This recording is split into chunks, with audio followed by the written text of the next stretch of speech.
How many times have you dreamed of being that person who's immune to criticism, rejection, and betrayal? That version of yourself who never wavers, who stands tall when everything crumbles. Yet behind this facade of strength often lies a painful reality: the exhaustion of appearing invincible when you feel fragile inside. Here's the brutal truth: as long as you run from pain, it will control you. And that's exactly what we're going to deconstruct today, drawing on the profound insights of Carl Jung, the master of depth psychology. Here's what nobody dares tell you: what hurts you doesn't come from the outside. Hurtful words, abandonment, betrayal, all of this can only reach you if there's already an open wound within you. This is what Jung called projection. We see on the outside what remains unresolved on the inside. Think about it. Why do some people go through terrible ordeals while keeping their clarity, while others collapse at the slightest comment? The difference isn't in what happens, but in where it hits. The fundamental problem: you still believe you can control how the world treats you. You try to be good enough, smart enough, strong enough, as if that guaranteed no one would ever hurt you. But control is a toxic illusion that keeps you in constant tension. Jung said it with striking clarity: until you make the unconscious conscious, it will direct your life, and you will call it fate. Those unexplained outbursts of anger, that sadness that overwhelms you for no reason, those toxic relationship patterns you keep repeating, none of this is random. It's your unconscious screaming for attention, but you prefer to ignore it. The unconscious isn't just a cloud of vague thoughts. It's an active system of memories, traumas, and fears you refuse to confront. And as long as you don't know it, you remain a puppet of your emotions. The solution? Stop running from what's inside you, because becoming unshakable isn't an act of resistance. It's an act of deep self-knowledge. Contrary to what you believe, emotional strength has nothing to do with indifference or coldness. It's not about building walls or pretending nothing affects you. Jung spoke of a process he called individuation, becoming who you truly are, not what others expect of you.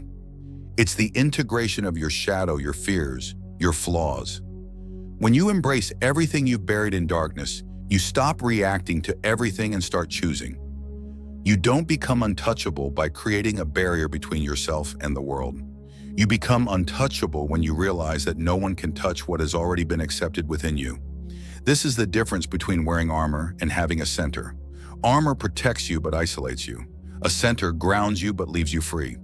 Here's what might shock you: suffering isn't your enemy. Jung saw it as the messenger of the soul, the alarm of the unconscious. He said, depression is like a lady in black.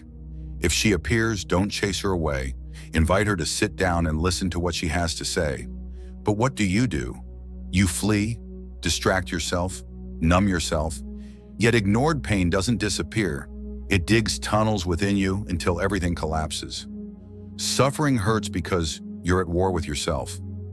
Part of you wants to grow, the other wants everything to stay the same. It's in this friction that pain is born, but it's also in this space of ruin that something new can emerge. Individuation has a price: loneliness. Not because you'll be alone, but because few people can accompany you on this path. Most remain trapped on the surface, in masks, in the fear of feeling. When you begin to free yourself, you inevitably distance yourself. This isn't rejection, it's maturation. You no longer fit in the spaces where you used to hide. This loneliness isn't punishment. It's the sign that you finally inhabit your own depth. Here's the final truth: nothing, absolutely nothing will protect you from external suffering if you remain unconscious of what happens within you. True emotional immunity isn't hardness, it's clarity. It's not about creating armor, it's about expanding your awareness. When you understand your triggers, your patterns, your wounds, others' actions lose the power to destroy you. You still feel, but you no longer drown. You still suffer, but you no longer lose yourself. What protects you isn't shielding yourself from life. It's diving deeply into it. Those who live on the surface get hurt by every wave. Those who dive discover their silence, stability, and power in the depths. That's where you're headed. And when you start living from this place of integration and acceptance, the world may try to knock you down, but it no longer finds where to hit. The journey of individuation isn't comfortable. It doesn't offer guarantees or protect your ego. It destroys it. You start to realize that much of what defined you until now was an illusion. You are not your achievements, not your traumas, not the image you constructed to be loved or admired. True emotional armor isn't a shell, it's a core. It's the integration of all your parts into a center of consciousness that remains unshaken in the face of storms. You may feel pain, but it doesn't break you. You may be hurt, but you don't lose yourself. Transformation only begins when you don't stop at the first step. If these words resonated with you, it's because you're ready for this journey into your own depth. The question is no longer whether you'll suffer. You will suffer. The question is, will you let this suffering transform you or destroy you? Awakening isn't a magical event. It's a daily choice. It's looking within even when it hurts. It's taking responsibility for everything you feel without blaming others, the past, or fate anymore. What Jung called, what you resist persists, what you accept transforms, becomes your new reality. The choice is yours, and it starts now.